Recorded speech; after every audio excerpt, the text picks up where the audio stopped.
The Bengals are going to New York to take on the New York Jets. 1-1, 0-2. Not necessarily the records we might have predicted for these teams. Let's cross over and talk biggest stories, biggest matchups, and predictions.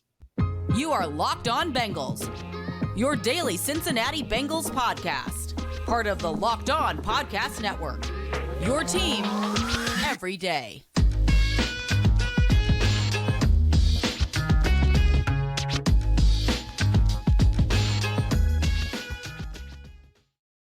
It's crossover Thursday here on the Locked On Podcast Network, and that means Locked On Bengals and Locked On Jets is coming together to preview this weekend's football game in New York. It's John Butchko from Locked On Jets with myself, Jake Liscow from Locked On Bengals, and James Rapien from Locked On Bengals. We're going to get into the biggest stories, the biggest matchups, and predictions in this crossover Thursday, as we do here on the Locked On Podcast Network. Crossover Thursday is brought to you by our friends at Prize Picks. It's so much fun and so easy to use. No competing against other players, just you, the projections, and a chance to win. You pick 2 to 5 players, and if they score more or less than their Prize Picks projection, you can win up to 10 times your money on your entry. We love Prize Picks, and we know you will too. First-time users can receive a 100% instant deposit match up to $100 with promo code Locked On. That's prizepicks.com, promo code Locked On. Let's get into the biggest stories, guys. And I think this time it's on the Bengals side of the ball, James, wouldn't you say?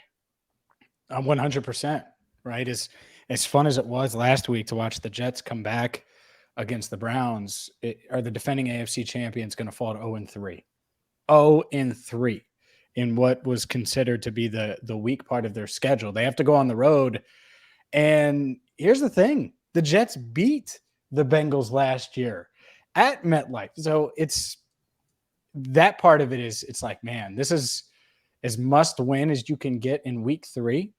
And John, your Jets stand in the way. And something tells me that Robert Saleh and that team, they're going to be confident. Why wouldn't they be confident after that comeback against the Browns and the fact that they beat the Bengals last year? Yeah, guys, I remember we did the crossover Thursday show before that game. And I mean, I was so down on the Jets. I thought there was no way the Jets were going to win that game. And I have to tell you, we almost had another storyline because, Joe Flacco was really struggling. He had a bad first game against Baltimore last week. He's playing okay, but the Jets were on the verge of losing the game. We could have had a Mike White Bengals rematch this weekend if Flacco did not play well down the stretch. But, as you guys said, I think the big story of this game is the Bengals. Will they start 0-3? I tell you, before the start of the season, I looked at the schedule and I said the game that I feel like the Jets have the least likely chance of winning was that week 3 game against the Bengals, because I think if you look objectively, Bengals are the more talented team. So you needed to be a trap game, but there was no way the Bengals were going to look past the Jets after what happened last year I think it was on Halloween. So it's an interesting dynamic. I think from the Jets side, the big story is just, can they keep it going? It was an amazing victory for the team last week. They were down 13 in the final 80 seconds. They score a touchdown. And I think every Jets fan who was watching that game said, oh, well, after this, I'll tell you, I was watching it and I said, well, who cares? That just is cosmetic. It'll make the final score look more respectable. Then they recover the onside kick, and Joe Flacco, who frankly to that point had been kind of shaky in the game. He'd been okay. He wasn't terrible. He led that team on that last drive. The question is, can he keep that going? So I think, two teams right now, as you guys said, I don't think we would have predicted that the Jets would enter this game with a better record than the Bengals. On the Bengals side, you've got a question: are you going to, can they get their first win of the year? And the Jets, can they keep this going? Can they keep the momentum going? It's the second week in a row, James, where we've had the co-host, the host of the opposing team in our Bengals X team crossover feel like their team had a long shot to win, and here we are again. And this time the Bengals at least aren't touchdown favorites. The odds makers finally backing off of their preseason odds making for the Bengals. 2 touchdown favorite games that the Bengals end up losing. And I'm surprised, John, not that the question isn't, is Joe Flacco elite? Is he ready to get on that heater again and be an elite quarterback for the Jets for this whole season? You know, you look at the numbers, they look spectacular. He hasn't played as well as those numbers look. Game one, there was a lot of garbage time production. Before the score got to 24-3 Baltimore, Flacco was averaging under 6 yards per attempt. He had about 121 yards passing. Baltimore went up 3 scores in the second half. He ended up with over 300 yards. Prior to the comeback last week, so 58 minutes into the game, Flacco, again, was averaging about 5.5 yards per attempt. Now, that doesn't take away from what he did in the last 2 minutes of that game, because that was spectacular. That brought back memories of is he elite Joe Flacco, the borderline elite Joe Flacco of a decade ago. But if you're looking at the numbers, you're thinking Joe Flacco looks like he's back in his Baltimore prime. I think if you're looking at the actual caliber of his play, it wasn't terrible last week. There have been a few good moments. And the one big thing I'll say about Joe Flacco is he has protected the football well. He threw one interception against Baltimore. It was one where his receiver fell down on a route. It was a rainy day at MetLife Stadium.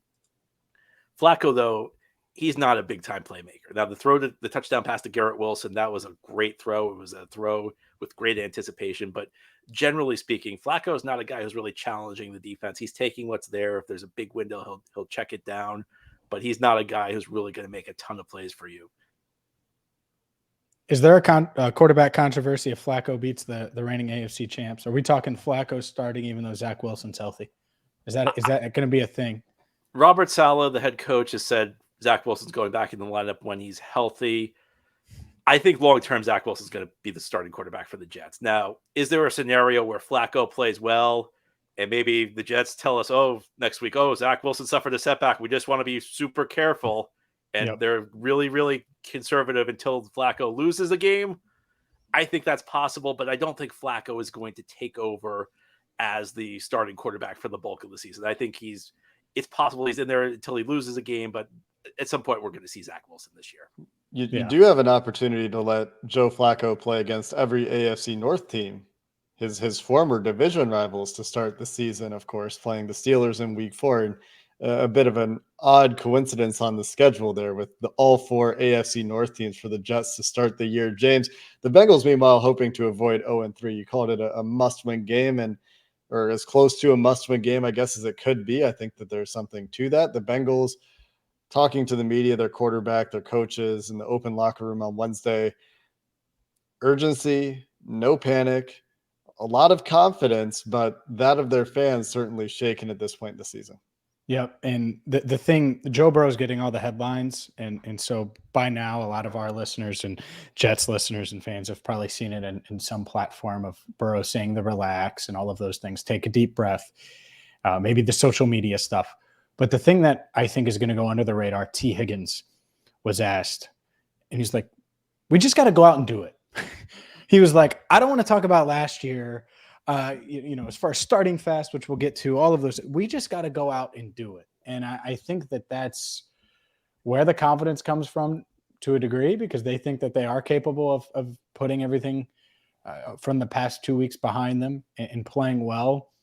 But until they do it, I'm going to kind of question things a bit. Like, we have to give our prediction coming up in a bit. I'm not going to be as confident as I was last week, or as confident as I was in week 1. And the Bengals have been favored in all 3 games. And yet I think this one is, I don't feel great about it. So we'll see. Maybe I just don't have a read on this team, and they're going to keep me guessing like they did last season. Well, they certainly have to prove it if they want to get things going the way their expectations are. We're going to get into some of the biggest matchups in this game. Garrett Wilson showing that he's ready to play in the NFL, showing that he's ready to be a problem in his rookie year. And what about Quinnen Williams on the Jets side? How about Jamar Chase? What are the Jets going to do to take him away? We'll get into some of the matchups of this game coming up next. If you look at Jake Liscow and you see how jacked he is, maybe it makes you like, man, I gotta get back in shape. And look, maybe you've been in the gym for a while and you're feeling like you can't get in shape like you used to. Well, it's not your fault. As men age, our body naturally loses free testosterone, the man hormone. It happens to be every man, and it happens to every man. Maybe Tom Brady's going through this right now, and it can make it more difficult to stay in shape, be energetic, and active. It was a Tom Brady age joke for those wondering. I know he's still playing at a very high level. If you want more energy to counter the negative physical effects of aging, Nugenix Total T testosterone booster with testofen will help you turn back the clock, re-energize your workouts, and get better results at the gym so you too can look like Jake Liscow. Nugenix Total T contains man-boosting key ingredients like testofen. It has been validated in 5 clinical studies shown to boost free testosterone levels in men. Now you can get a complimentary bottle of Nugenix Total T when you text NFL to 231231. Text now and get a bottle of Nugenix Thermo, their most powerful fat incinerator ever, with key ingredients to help you get back into shape fast, absolutely free. Text NFL to 231231. Again, text NFL to 231231. Message and data rates do apply. Terms apply. Available at nugenix.com/terms. Got to get your self-promotion on with the workout stuff like you do with the Built Bars, James. Well, you're the one who's jacked. I'm just saying you can promote. Jets fans are going to think that Jake Liscow has got an 8-pack. That's my goal they have right now. No idea. Let's get into some of the biggest matchups of this game. When I look at it, I talked about it before we took a little break there. Garrett Wilson, I see Quinnen Williams, and those are the names that jump out at me for the Jets. There's also revenge game storylines that we could talk about if you think CJ Uzomah is going to come back and go off. Carl Lawson getting his first shot at his former team, the team that drafted him and ended up not retaining him. John, from your perspective, what are the biggest matchups in this game for the Jets? I see one on the offense for the Jets and one on the defense. I think on offense, they have to figure out a way to slow down Cincinnati's pass rushers. It's been shaky at the tackle position so far this year for the Jets. George Fant had an excellent season last year at left tackle. Now he's kind of been moved around this year so far for the Jets. He originally was supposed to be the left tackle. Mekhi Becton gets injured, who's the right tackle. So the Jets go out and sign Dwayne Brown. Dwayne Brown's an experienced left tackle. So they decide to shift Fant to the right side. Then somehow, despite the fact he barely practiced in training camp, despite the fact he played 21 preseason snaps, Dwayne Brown somehow gets hurt and gets up on IR. I still am trying to sort through when he had time to get injured. So Fant goes from the right side back to the left side. Max Mitchell, a 4th-round rookie, steps into the starting lineup at right tackle. And what I can tell you is that Max Mitchell's trying hard. He's not a total catastrophe, but he's not ready to play. This was supposed to be a developmental year for him. He was supposed, this is a year he's not physically there yet. He's not strong enough. This was supposed to be a year where he hits the weight room, where he puts on some bulk, and maybe next year, maybe 2 years from now, the Jets look at him and maybe they have a tackle. But it's been a struggle for Max Mitchell. So, you look at the Bengals pass rushers, whether it's Trey Hendrickson, whether it's, somebody else. I think no matter who the Jets are facing right now, you got to have concerns off the edge. And then on the other side of the ball, I think, guy Cincinnati fans will be familiar with, Sauce Gardner. The Jets drafted him 4th overall, but across from him, DJ Reed, a free agent signing from Seattle, who's been great so far against these Bengals receivers, Jamar Chase, T. Higgins. This is going to be a great matchup. Both the Jets corners have looked good so far this year. They've looked really good, but they haven't had a test like this. Now, Amari Cooper, excellent receiver. He had a little bit of success last week against the Jets, but the Jets have not gone up against a 1-2 punch like this. Week 1, they played Baltimore. We know Baltimore is not a team based around its receivers. As I said, Jets revamped this corner group in the offseason, and they did it for games like this, for teams with dynamic passing attacks. So I think it's going to be a great matchup. I'm excited. Just as a neutral observer, I think you'd have to be excited about this matchup, but it's also a good chance to see where these corners stand up. So let me turn the question to you guys. Where do you guys see the key matchups in this game?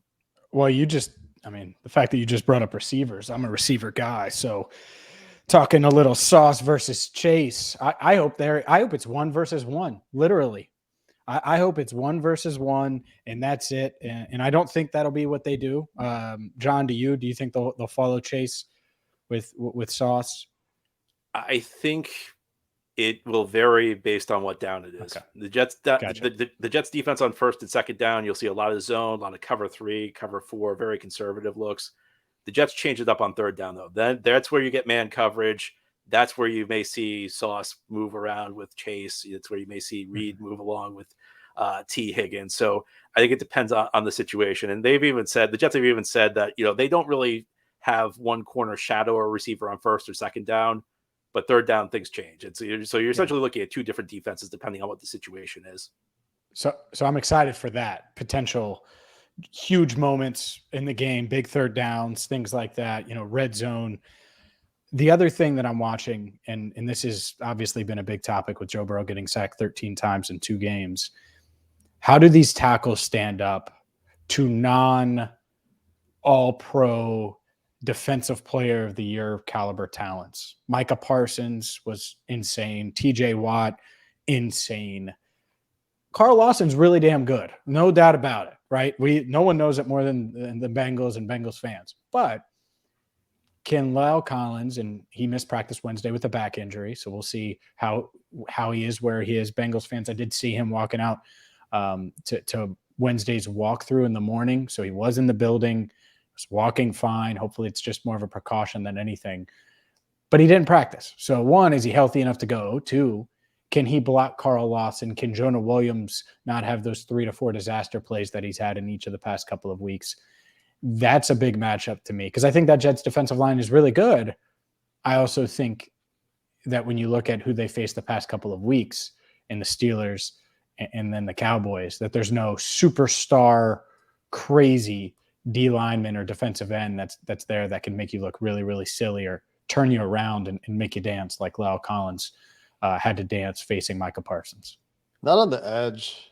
And that's the difference for me this week to last week, guys, is for the Bengals, when they have the ball, it's the interior this week. We're back to, it's not Cam Hayward, but Quinnen Williams is a Very force and a very, very good player. John Franklin Myers, he's on the injury report on Wednesday. It doesn't sound like there's major concern that he'll miss the game. A fine player in his own right. So a bit more of a test for the interior this week compared to the Dallas game for the Bengals for sure. But like you said, James, can the tackles stand up against guys that aren't at the top of their position this week and be those adequate tackles that the Bengals have been looking for Joe Burrow to bring together an adequate, this isn't a high bar we're talking about here, offensive line for Joe Burrow. Yeah. I do agree that the corner matchups are interesting as well. When the Jets have the ball, I guess I'm the only one excited for Garrett Wilson out of the lot of us. He was really good in week 2. I'm excited to see how and where he matches up. If it is a lot of slot reps again for him, the matchup with Mike Hilton will be fun, and a strength on strength matchup. I can't go an episode without talking about DJ Reader, guys. DJ Reader, Elijah Vera Tucker in the trenches, talking about nose tackles here on Locked On Bengals, Locked On Jets crossover.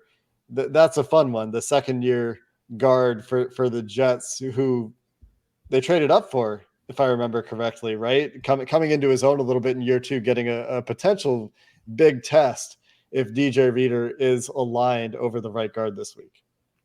You are correct. They did trade up for Elijah Vera Tucker, and he's off to a pretty good start this year. Mm-hmm. And I feel like I owe the Jets fan base an apology for not bringing up Garrett Wilson to this point in the show, because he was so good last week. The Jets have been waiting forever. I mean, you guys saw it last year, what a difference a receiver can make when he steps into the lineup and is great right away. And listen, I don't think Garrett Wilson's going to be Jamar Chase. There's only one Jamar Chase out there, but this offense looks so different last week with Garrett Wilson. And it's just amazing how effortlessly he gets open.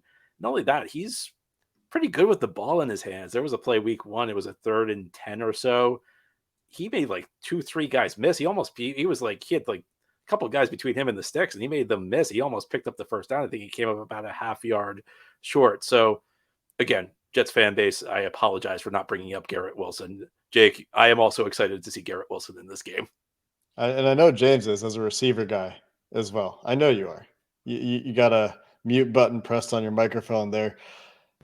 I was excited. I was excited about it, and picked him up in fantasy in a couple leagues this week. We'll see. Hopefully, Garrett Wilson can pay off. It's a little keeper league, so I hope Wilson has a big season. John, what I wanted to hear from you is you come on and say, "Oh, he is the next Jamar Chase, and he's going to put up those Jamar Chase like rookie numbers." That would have been the fun part of it. But we do, and I think it was wise not to do that because it's pretty unfair given the quarterback situation alone in New York. That said, he's going to be really good. He's just not going to be Jamar Chase. Correct. Yes. Which a lot of Ohioans have seen him obviously from his Ohio State days. So what we need to do now is make a prediction and discuss this matchup a little bit more. Will the Bengals fall to 0-3? Good Lord. Didn't think I'd be saying that at this point, or really ever. By the way, they've never been 0-3 in the Joe Burrow era. But first, a word from BetOnline. BetOnline is your number one source for all things pro and college football betting. So maybe you think the Bengals are going to go up to MetLife and get their tail kicked in, and you think Joe Flacco is going to be dancing like it's 2012. And so, yeah, maybe you think that. Or maybe you think that the Bengals are going to get right and rebound and recover. Or maybe you're not touching this game and you want to wager on the Bucks and Packers or any of the other awesome week 3 matchups. Well, you can do that. You can wager on the college football slate and so much more, including Major League Baseball, MMA, boxing, golf, NBA futures. All you have to do is go to BetOnline right now. I've used them, and you should too. BetOnline, where the game starts. It's time to get into predictions.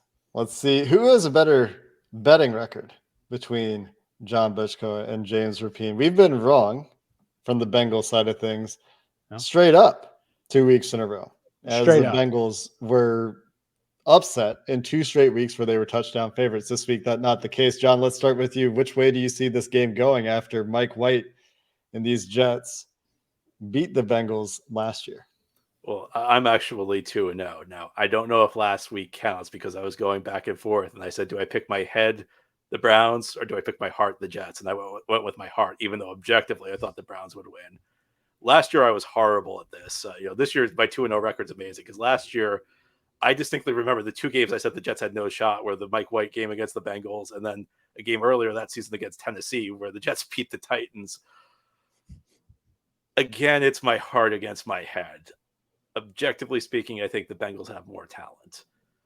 I look at this Jets offense and there are players who are really promising. We talked about Garrett Wilson. Jets have a good young running back duo in Breece Hall and Michael Carter. But I think back to what I've said about the struggles the Jets have had moving the ball on offense with Flacco in there, notwithstanding the last 2 minutes. And listen, all the credit in the world to Joe Flacco. I thought if you told me he was going to start 3 games, I would have told you the Jets would be 0-3. I just don't know that they're going to have the breaks go their way this week that they got last week. So I think this week I'm going to have to pick with my head. I think Gardner versus Chase is going to be a great matchup. I think Reed versus Higgins is going to be a great matchup. But I also don't see, I have a lot of respect for this Bengals team. I just don't think you guys are falling to 0-3. I think it'll be a tight game. I maybe go Bengals 23, Jets 20. Wow. This is tough because part of me says, well, the Bengals, they're going to get right and get all the way right and do what they should have done last week to a Dallas team that's good, not great. They didn't. And so I look at it and I think John's on the money here. I think the Bengals will do enough. I think. I'm not going to pick against them right now, but I got to be honest with you, Jake, and this is more for the Locked On Bengals listeners. If they lose Sunday, I might not pick the Bengals again all year. I might be done picking the Bengals. I might literally pick 14 straight games because they have no business losing to Joe Flacco in 2022. This is supposed to be a team that was mentioned with Bills, Chiefs. Honestly, they're playing as bad as so I think they do enough. I think it's ugly though. I mentioned those 06 teams, the 2006 Bengals. I mentioned earlier this week on the podcast. I mentioned the 2010 Bengals, like let down teams after big years historically. Those teams did have a counterpunch and they did hang on when things were kind of spiraling a little bit early in the season. And so I think the Bengals will find a way to get this one, but it is going to be close. I'll take the Bengals 27-20. They actually get close to my 30-point expectation for them, but they still don't get there, which is going to be a whole nother story if they go another week without scoring 30 points. I feel like I've said this the last few weeks. I again see it being challenging for the Jets to get their offense going. I do think that the Jets have more pieces on offense in some ways than the Cowboys at the skill positions. We've talked about No these doubt. skill guys. We haven't even mentioned last year's rookie Elijah Moore, who was a receiver I really liked coming out of the draft last year. Corey Davis on the other side. So there are weapons here, but unlike last week, there's nobody for Joe Flacco to just pick on relentlessly unless it's Eli Apple, which it probably is, as Joe Flacco last week went after Grant Delpit in the Cleveland Browns secondary. The Bengals defense, to me, while they might not have the Myles Garrett, does have the cohesion, especially on the back end, that maybe the Browns are still looking for. At least I think that's what's happening to some degree in Cleveland. But, last week I didn't see Cooper Rush going down there and finding 14 points right out of the gate. And there is a blueprint here for opposing offenses against Lou Anarumo's defense, especially early. And that's that Smoke and Mirrors has had some success. You find the right misdirection play. You find the right time to dial up that reverse, that jet sweep, that flea flicker. And there have been chunks. That tight end screens. What is it with tight end screens in this team this year? Uh-oh. CJ Uzama. Uzama in a revenge game plot. I mean, I didn't see it the last 2 weeks. I don't see it again on paper. I do think that, I'm done making predictions about this Bengals offense. So Quinnen Williams, Yeah. we'll see. Carl Lawson, we'll see. Gardner and Reed against this receiving core, we'll see, because it has been a struggle for this offense to get the details right, for receivers to get separation early in routes, for Joe Burrow to process at a high speed, for Joe Burrow to react to flashes in his face, for this offensive line to protect. And so at this point with the offense, we're in believe it when we see it mode, but we do have reason to believe that they will bounce back. It's just a matter of how long it will take, as they were a bit rocky to start last year, as well as Joe Burrow was recovering and getting more confident in his knee. So I can see where both of you are coming from there. Those are just my overall thoughts as it relates to the predictions. Big stories in this game to recap here. The Bengals looking to avoid 0-3, and not just 0-3, but 0-3 against Mitchell Trubisky, Cooper Rush, and Joe Flacco. If before the season you said that was a real possibility for the Cincinnati Bengals, I don't know who would have taken you seriously. And yet here we are in week 3 of the 2022 NFL season. On the other side, Joe Flacco looking to keep things right for the Jets, as the AFC East may be a little bit open this year, although the AFC remains stacked if we're talking about a wild card spot. Absolutely. And really, more than anything, I think Flacco is trying to keep the team afloat for when Zach Wilson returns. Now, we don't know what we're getting when Zach Wilson steps back into the lineup. But as you mentioned, I think the Jets have done a good job putting skill players around the quarterback on this team when you talk about the receivers. And I mentioned Breece Hall and Michael Carter, the two backs. And above all else, I mean, the offense looked functional last week with Flacco in there. And Flacco is still a fairly limited quarterback at this point of his career. But I don't know, guys. I feel like the Bengals are going to be okay. I mean, I have so much respect for Joe Burrow. I have so much respect for this offense. And the way I view it is every team has a 2-game losing streak at some point. So maybe you guys just got yours out of the way early. And whenever you go on listen, you're talking to the king of going through losing streaks in the NFL. So I'll try and calm you guys a little bit. It always feels hopeless when you play badly back-to-back weeks, but all it takes is, one game to turn things around. Now, I hope it's not this week, but I feel like you guys will get things straight at some point this year. You know who doesn't have 2-game losing streaks? The Bills. Did the Bills lose 2 games in a row last year? I don't know. I guess I should fact check myself before I say something like that, but they feel unstoppable right now. James, go ahead. Well, first, this to me is Joe Burrow going to be that bad again? Like, even if Quinnen Williams is really good or Carl Lawson makes it hard on him, I just think Burrow's going to play better. He was confident today, and even off the record, confident talking to him. So that's kind of what I come back to. And you were naming the quarterbacks, and it's like, yeah, in 2022, Joe Flacco or Joe Burrow. And so if it comes down to that, if Sauce plays great and Carl Lawson gives this offensive line all it can handle and all of those things, Joe Burrow, Joe Flacco, even if it's on the road, it may come down to the wire. It may be closer than I just said, but that's got to be the difference. And that should be the difference in got to have it type games. And this, to me, is a gotta-have-it game for the Bengals. Because if you drop to 0-3, then we're talking, Jets wild card, and we're also talking, Bengals 500, can't be 500 anymore. You're going to get to 8-9 because you certainly aren't going playoff. There's been 6 teams that have started 0-3 that have gone to the playoffs. 6. That's not many. That's low. I noticed the reverse dynamics from last year because we did this right before the Jets and Bengals played last year, and the Bengals were coming off that great win against Baltimore. The Jets were coming in with one game, and I was down, and you guys were trying to cheer me up. So, guys, I'll do my best. I really do think the Bengals are going to figure it out this year. You know, I just am done playing the better quarterback wins game this year, because we've seen this year, to me, in a huge way for the Bengals, football has availed itself as an ultimate team sport, and it's come down to mistakes and plays across the board and not just a quarterback position. And also, one correction, the Bills did lose 2 in a row last year. So Mitch Trubisky outplayed Burrow week 1. I mean, yeah, Burrow was bad. He did, but that's you can't have that, right? And it is more than just Burrow, is all I'm saying. It is for sure showing itself very much to be 22 guys on the field, and all of them matter.